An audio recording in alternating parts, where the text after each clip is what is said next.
हाय, मेरा नाम है गौरव सोलंकी और मेरी कहानियों की किताब है 11वीं ए के लड़के। मैं इससे एक छोटा सा अंश आपको पढ़ के सुनाऊंगा जिसका नाम है पल्प फिक्शन। तुमने सुना क्या? दरवाजे के उस पार की दुनिया में दीदी अपनी दो सहेलियों से फुसफुसा कर बातें कर रही है।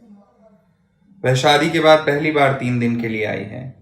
वो इतनी खुश है कि तुम्हें देखती है तो ऐसे जैसे भूल गई है।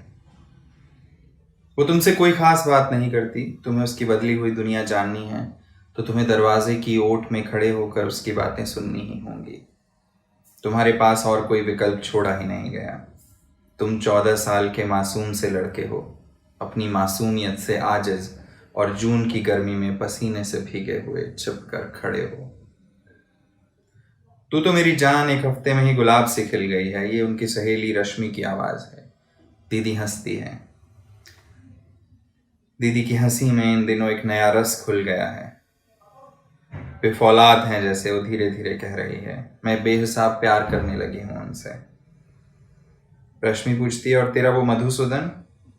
दीदी चुप हुई है। मुझे लगता है कि वो रो देगी।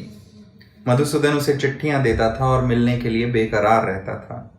वो कॉलेज के गेट पर खड़ा होकर उसकी राह देखता था और उसकी शादी तय होने के बाद से उदास रहने लगा था। उस नौजवान हंसमुख लड़के को मैंने दीदी के पैरों में पड़कर रोते भी देखा था। लड़के जब अपना सारा आत्मसम्मान भुलाकर लड़कियों के सामने रोते हैं तो उन्हें बचाकर किसी सुंदर दुनिया में ले जाने का मन करता है।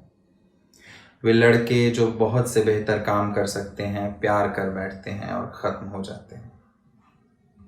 अरे कैसा मधुसूदन! पागल थी मैं भी जो सोचती थी कि उसके बिना कैसे जी पाऊंगी।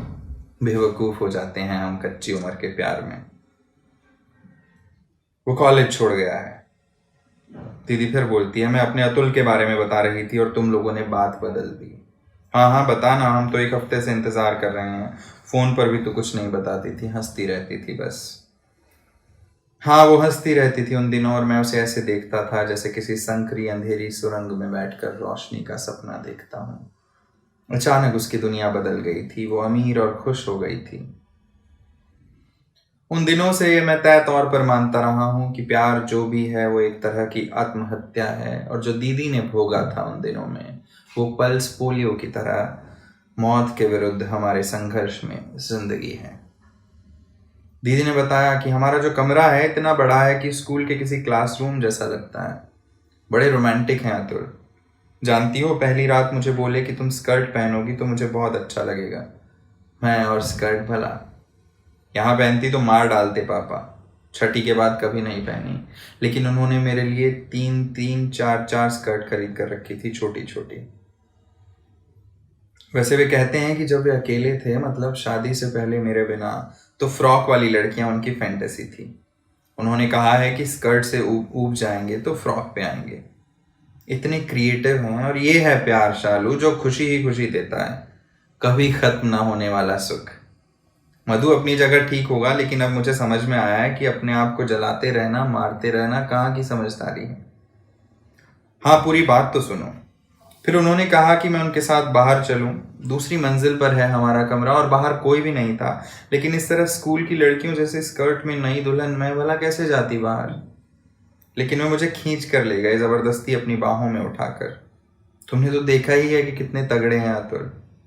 मुझ जैसी तो 2 लड़कियों को एक साथ उठा सकते हैं। पहले मैं सोचती थी कि ये जो सलमान खान है ये किसी कैमरा ट्रिक से ऐसा दिखता है। सच्ची मैं ऐसा ही सोचती थी, लेकिन पहली बार मैंने किसी आदमी को इतने करीब से देखा, और वो भी अतुल को।